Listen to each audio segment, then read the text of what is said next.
The wall came down because a huge amount had changed in Europe, in the consciousness of Europe. And the wall was not brought down by military power, by America being more powerful than the Soviet Union. Simply, that was an element in the equation that persuaded Gorbachev and those who were behind him that they could no longer afford to maintain that level of military preparedness, and therefore they must seek accommodation.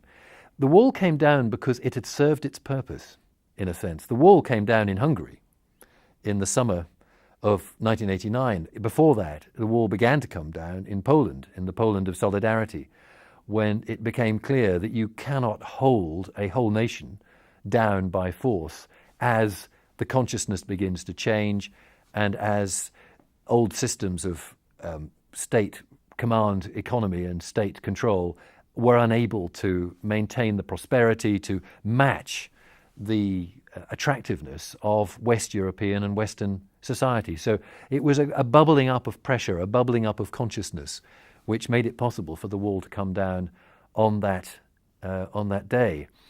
And the media were central to this, because what do media do? Where do people get there? Where do consumers, ordinary people, get their picture of reality?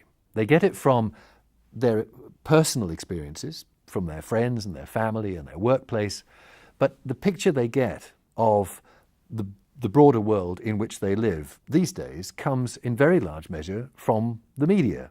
People make their judgments about what kind of planet they live on from what they consume through the media, as well as what they experience personally.